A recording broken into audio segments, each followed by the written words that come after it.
Ngibingelela amaNazaretha umhlaba wonke. Ngingakhohlwa nabangamaNazaretha ngezinhliziyo bengagqoke ngubo ezimhlophe. Nalabo abaphikisana nenkolo yobuNazaretha isidana ngithi umusa awube phakathi kwethu. Ngoba siphika noma sivuma, inkosi yasekuphakameni ngeyethu. Yazosibutha sibe ngabantwana bayo, ibe ngubaba wethu. Namhlanje ke silungisa okungekho ngokuyikho.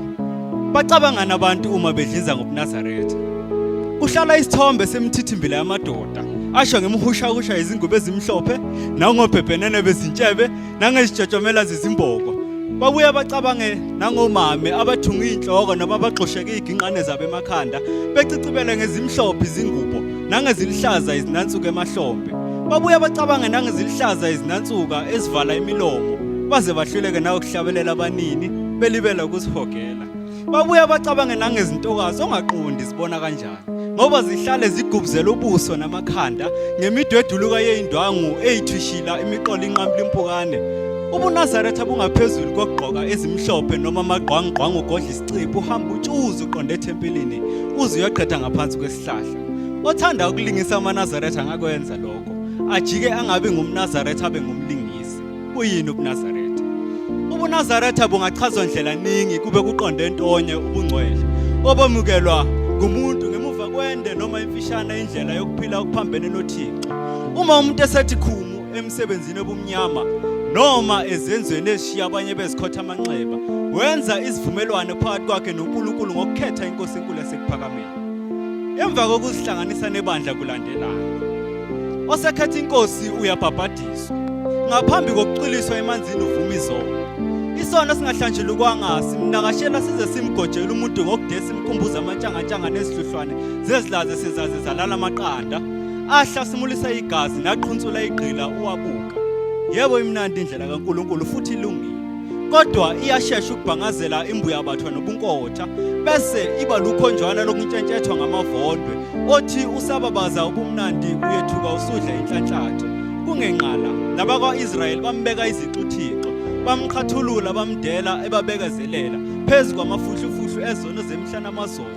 Waba ngokaMose, owaba uThixo kwaba uFaro, ngoba nje wayepheka ephisa ebuvova ebuthuni. Belale bengazazi kuse bengakukhumbuli nokwangayizono. Nanamhlanje omubi kasenzeli lutho luhle, kodwa udunyiswa ukwedlula uNkulunkulu, sisho simfenyise ngezono uThixo wethu. Umeno wonke lowo. Kusho ukuthini ukubhabhadiswa? Ukubhabhadiswa kuwuphawu lwesivumelwano esenziwa ngumuntu noNkulunkulu ngokuzikhethela, engasicelelwa muntu kepha kuwukuvuma kwenhliziyo. Bese uNkulunkulu uba ngowomuntu nomuntu abe ngokaNkulunkulu. Yingakho iNazaretha selehlelwe ngokuhle libonga ushembe. Nasemlonyeni wengwenye ligagula ushembe lisinde yebo.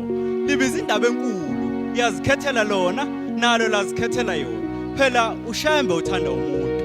Nongamazi ushembe uyamazi futhi uyamthanda. Nabamnyanyayo bemazi, nabamzonda bengamazi ngokutshelwa, yena uyabazi bonke uyabathanda. Ubafisela ukuphenduka nasezoneni zabo ngoba unontanda bathakathi, wakanontanda bathakathi. Zithini izimpawu zomuntu obhabhadisiwe? Noma bewumhlambi kazelusile, uyaguquka buso umthetho kaNkulunkulu, ewulalela uphuma emlonyeni womdala noma uphuma emlonyeni wengane. Akadingi kweluswa ezenzweni ezinhlanhlathayo enomkhokheli oyingcwele ngaphakathi. Nongumntwana amzalelwa ngomhla wokubhabhadiswa, umntwana ongalambi, nongomi, nongahlubula azagodole, nongenabuthongo, nongagugi azadondolozela. Owehlelwa yikho konke esefunzwa izindaba zasezulwini, ebe engumntwana onozwela njengewele, odla inqumbe ekhethelo exoyisiswe ezulwini njengezindaba nezitshumayelo ezibabaza uNkulunkulu. Umntwana okuphilayo uxoxa izikaNkulunkulu, kanti ogulayo elaxaza okuhle anyakafule okubi, nokukhumbula kwakhe kuqala buphelele ebubini. Uma uhlala ngokweyama kokugula uzophila, nalapho uhlala ngokwencika kophila uzophila. Shaba the poet.